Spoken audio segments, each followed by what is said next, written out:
السلام علیکم۔ آج ہم پھر ایک معاہدہ جو حضرت محمد صلی اللہ علیہ وسلم کے دور میں معاہدہ حدیبیہ کے بارے میں پہلے میں نے تھوڑی سی کہانی بتائی ہے۔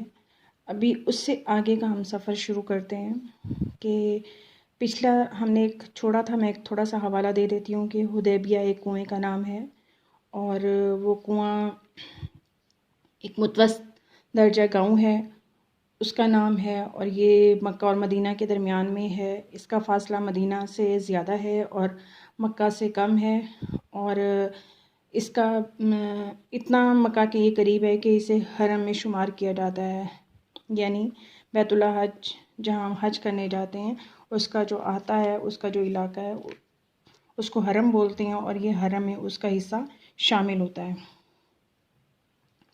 تو پچھلے پارٹ میں ہم نے یہ بتایا تھا کہ یہ جب آئے تھے حج اور عمرے کی نیت سے حضور پاک صلی اللہ علیہ وسلم اپنا لشکر لے کر آئے تھے، تو وہ لوگ ابھی کوئی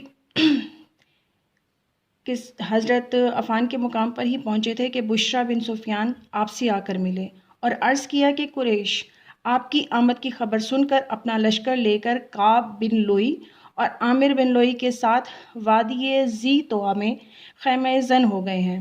انہوں نے حلف اٹھایا ہے کہ اگر وہ آپ کو ہرگز اس میں مکہ میں داخل نہ ہونے دیں گے، اور خالد بن ولید اپنے سوار دستے کو لے کر کرائے نعیم کے مقام پر آ پہنچے ہیں۔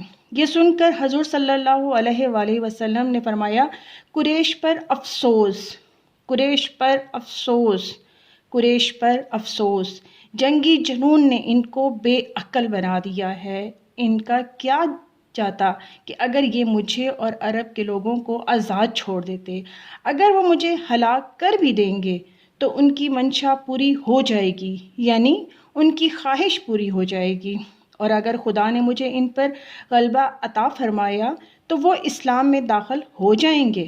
پھر آپ نے فرمایا، کوئی ہے جو ہمیں اس راستے کے علاوہ کوئی اور راستے پر لے کے جائے جن سے ہم کفار سے بچ سکیں؟ کسی دوسرے راستے پہ چلنے سے یہ ہوگا کہ ہم جلدی مکہ کے قریب پہنچ جائیں گے۔ تو قبیلہ اسلام کا ایک شخص نے عرض کیا، یا رسول اللہ صلی اللہ علیہ وآلہ وسلم، میں لے چلتا ہوں۔ پس وہ آپ کو ایک ویران راستے سے لے چلا، اور آدمی کا نام کیا تھا؟ حمزہ بن عمر سلمہ۔ چنانچہ مسلمان دشوار گزار راستے سے ہوتے ہوئے وادی کے اختتام پر ہم راہ راستے تک جا پہنچے۔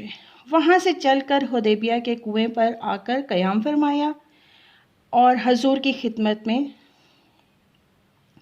سب مل کر اکٹھے ہو کر بیٹھ گئے۔ ابھی اسی اطمینان میں بیٹھے ہی تھے کہ آپ کے پاس حذیل بن ورفہ خزاعی اپنے قبیلہ خزاعہ کے چند لوگوں کے ہمراہ حاضر ہوا اور اس نے آپ سے دریافت کیا کہ آپ کس غرض سے تشریف لائے ہیں۔ آپ نے فرمایا کہ میں جنگ کے ارادے سے نہیں آیا، بلکہ صرف بیت اللہ کی زیارت عمرہ کی ادائیگی کی نیت سے آیا ہوں۔ یہ لوگ قریش کی طرف گئے اور ان سے کہا کہ اے گروہ قریش، تم محمد، یعنی اس نے مخاطب کیا، محمد صلی اللہ علیہ وآلہ وسلم کے متعلق جلد بازی سے کام لیتے ہو۔ وہ جنگ کے لیے نہیں آئے بلکہ صرف زیارت بیت اللہ کے لیے آئے ہیں۔ قریش نے ان لوگوں کو برا بھلا کہا اور کہنے لگے کہ اگر وہ جنگ کے لیے نہیں آئے تو پھر بھی وہ ہمارے شہر میں بغیر اجازت زبردستی داخل نہ ہو سکیں گے۔ قبیلہ خزاعہ کے لوگ حضور کے رازدار اور ہمدرد تھے، اور جو بات مکہ میں ہوتی تھی وہ آپ تک پہنچا دیتے تھے۔ پھر قریش نے بنو عامر کے بھائی مکرز بن حفص کو آپ کی خدمت میں بھیجا۔ جب وہ حاضر ہوا تو اس کو بھی حضور نے وہی بات فرمائی کہ جو حذیل اور اس کے ساتھیوں سے کہی تھی، اور وہ واپس چلا گیا اور قریش کو بتایا کہ محمد یعنی صلی اللہ علیہ وآلہ وسلم صرف زیارت بیت اللہ کے لیے آئے ہیں، جنگ کے لیے نہیں آئے۔ پھر قریش نے جلیل بن علیفہ کو بھیجا جو اس وقت حبوش کا سردار تھا۔ وہ آپ کے کیمپ میں پہنچا اور مسلمانوں کی قربانی کے جانور دیکھے تو اس کو یقین ہو گیا کہ یہ لوگ صرف زیارت اور عمرہ کی ادائیگی کے لیے آئے ہیں۔ اس نے واپس جا کر قریش کو بتایا، مسلمان جنگ کے ارادے سے نہیں آئے بلکہ عمرہ ادا کرنے اور قربانی کے لیے آئے ہیں، ان کو مکہ آ کر زیارت و عمرہ سے مت روکو۔ قریش نے ان کی توہین چاہی، مگر اس نے اعلان کر دیا کہ جو شخص بیت اللہ کی عظمت و احترام کی وجہ سے اس کی زیارت کے لیے آیا ہوا ہے اسے روکا نہیں جا سکتا۔ اگر آپ لوگوں نے ان کو روکا تو حبوش کے لشکر کو تم سے علیحدہ کر دوں گا۔ اس پر قریش نے اس کو مطمئن کرنا چاہا۔ حبوش نے کیا کیا؟ حضور پاک صلی اللہ علیہ وسلم کا ساتھ دیا، کیونکہ حضور پاک صلی اللہ علیہ وآلہ وسلم کا اندازے بھی ہیں اور ان کا سٹائل تھا وہ اس خطر خوبصورت ہوتا تھا کہ جو بھی جاتا تھا وہ دیوانہ ہو جاتا تھا۔ اور اس کے بعد انہوں نے کیا کیا کہ عروہ بن سعود سقفہ کو حضرت کی خدمت میں پورے اختیارات دے کر بھیجا کہ وہ مصالحت کی بات چیت کرے۔ عروہ حضور کی خدمت میں حاضر ہوا اور آپ کے سامنے بیٹھا اور کہنے لگا کہ محمد صلی اللہ علیہ وآلہ وسلم، آپ مختلف قبائل کے لوگوں کو جمع کر کے اپنے قبیلہ والوں کے مقابلے میں لائے ہیں تاکہ اپنے قبیلہ والوں کو ان کی مدد سے منتشر کر سکے، مگر قریش نے تو قسم کھا رکھی ہے کہ وہ آپ کو ہرگز اپنے شہر میں داخل نہیں ہونے دیں گے، یہ آپ کے ساتھی کل آپ کو تنہا چھوڑ کر چلے جائیں گے۔ حضرت ابو بکر صدیق رضی اللہ عنہ جو پاس بیٹھے ہوئے تھے یہ جملہ سن کر بہت غصے میں آئے اور عروہ کو لات یعنی برا بھلا کہنا شروع کیا، لیکن حضرت صلی اللہ علیہ وسلم نے انہیں منع فرمایا۔ اور عروہ کا بات کرنے کا انداز اتنا برا تھا کہ وہ حضور صلی اللہ علیہ وآلہ وسلم کی ریش مبارک پر ہاتھ پھیرتا جاتا اور بولتا جاتا۔ اس پر ساتھ مغیرہ بن شعبہ تلوار لیے حضرت صلی اللہ علیہ وآلہ وسلم کے سرہانے کھڑا ہوا تھا اور وہ بار بار عروہ کو حضور کو ہاتھ پھیرنے سے منع کرتا تھا۔ عروہ نے پوچھا یہ کون ہے؟ تو حضور پاک صلی اللہ علیہ وآلہ وسلم نے فرمایا یہ تمہارا بھتیجا مغیرہ بن شعبہ ہے۔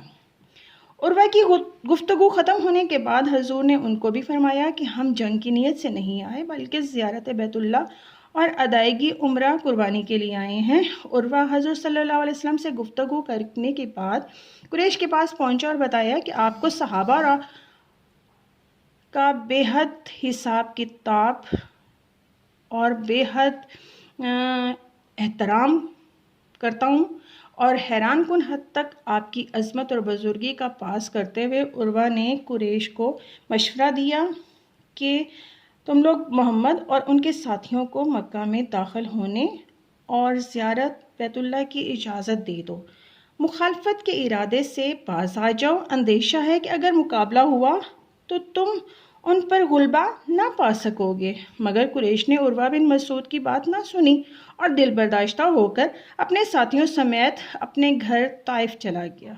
اور بعد میں کیا ہوا کہ عروہ نے بھی اسلام قبول کر لیا۔ حضرت صلی اللہ علیہ وسلم نے خراش بن امیہ خزاعیہ کو اپنے خاص اونٹ دے کر قریش کے پاس مکہ مصلحت کے تحت بات سنبھالنے کے لیے بھیجا، مگر انہوں نے ان کے اونٹ کو مار دیا اور حبوش نے بمشکل اس کی جان بچائی اور قریش نے 40-50 آدمیوں کو مسلمانوں کے حالات معلوم کرنے کے لیے بھیجا، مگر مسلمانوں نے ان سب کو گرفتار کر لیا اور حضور کے سامنے پیش کیا۔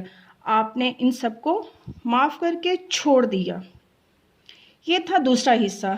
اس کے بعد انشاءاللہ ہم اس کا تیسرا حصہ مکمل کریں گے، لیکن میں آپ کو پھر بتا رہی ہوں کہ یہ سارا کچھ سنانے کا مقصد یہ ہے کہ آپ کو سیرت کا اندازہ ہو سکے۔ ہم لوگ صرف کتابوں میں جو کچھ ہوتا ہے سلیبس میں اسے پڑھتے ہیں اور اس کے بعد اس کے بھول جاتے ہیں، ہم سیرت کو پڑھتے ہی نہیں ہیں۔ لیکن اگر ہم سیرت کو پڑھیں گے تو ہمیں پتہ چلے گا کہ ہمارے مذہب میں ہے کیا۔ اللہ آپ لوگوں کو خوش رکھے۔ آپ پلیز اس کہانی کو غور سے ذہن سنیں اور ساتھ اپنے بہن بھائیوں کو، اپنے دوستوں کو اور اپنے اہل کا احباب میں یہ کہانی ضرور سنائیں تاکہ انہیں بھی یہ آپ کا پیغام پہنچ سکے۔ بہت شکریہ، اللہ حافظ۔